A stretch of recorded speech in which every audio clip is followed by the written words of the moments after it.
पे भर्तियां हो सके, उसके समर्थन में दूसरी उनकी मांग कि जेएसएससी सीजीएल की जो परीक्षा है जिसमें भी अनियमितता पाई गई है उसको रद्द करके री एग्जाम का शेड्यूल घोषित किया जाए और समय पे भर्तियां हो, उस मांग के समर्थन में। और तीसरा कि वो प्राइवेट एजेंसियां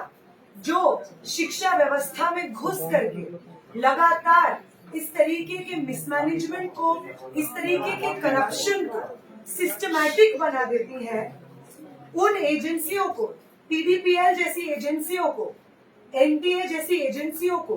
तुरंत रद्द करके इन परीक्षाओं को कराने की जिम्मेदारी सरकारी संस्थानों को देनी हो,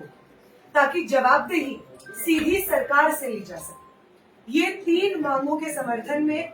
आज हम लोगों का मार्च निकल रहा था बिरसा मुंडा चौक से। उस मार्च के दौरान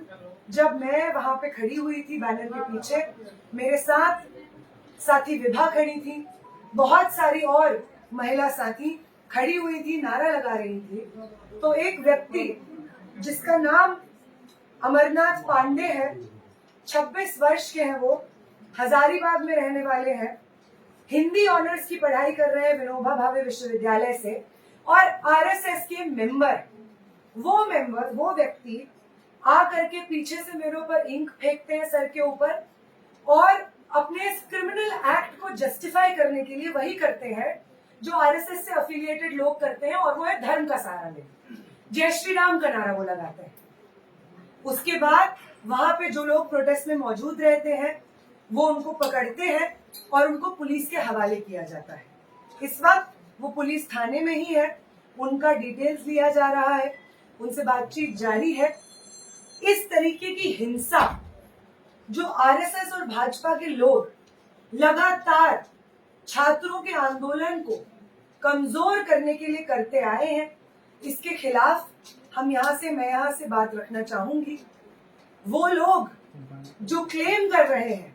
कि झारखंड में जो छात्र आंदोलन चल रहा है जयपाल सिंह मुंडा स्टेडियम में, वो हम चला रहे हैं, राइट विंग चला रहा है, भाजपा चला रहा है और यहाँ पे हम किसी और को एंट्री नहीं देंगे, वो लोग उन्हीं मांगों के, वहां पे जो अभ्यर्थी हैं उन्हीं छात्रों की मांगों के बेसिस पे जब हम एक मार्च निकालते हैं तो सवाल पूछना चाहेंगे हम उनसे कि क्यों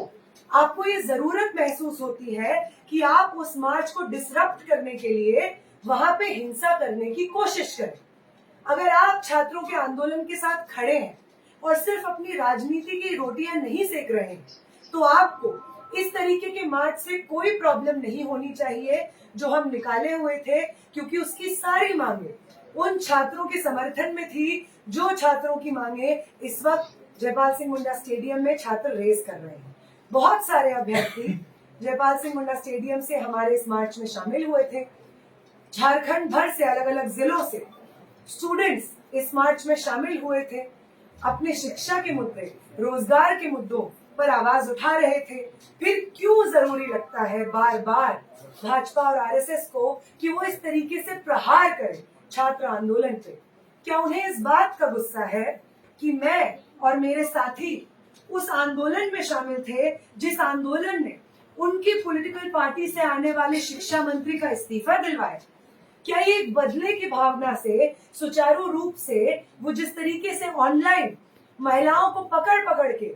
बलात्कार की धमकियां, जान से मार देने की धमकियां दे रहे हैं, उन महिलाओं के ऊपर टिप्पणियां कर रहे हैं, 6 एफआईआर 15 साल की एक लड़की पे कर रहे हैं, इसी नफरत और बदला लेने के एजेंडे से क्या आरएसएस के लोगों को ये बात कही गई है कि आप जाइए और वो तमाम लोग जो जंतर मंतर के आंदोलन में शामिल थे उन लोगों के ऊपर इस तरीके की हिंसा करिए? ये पहला सवाल है जो मैं चाहूंगी प्रेस के माध्यम से हम पूछे, उठाएं।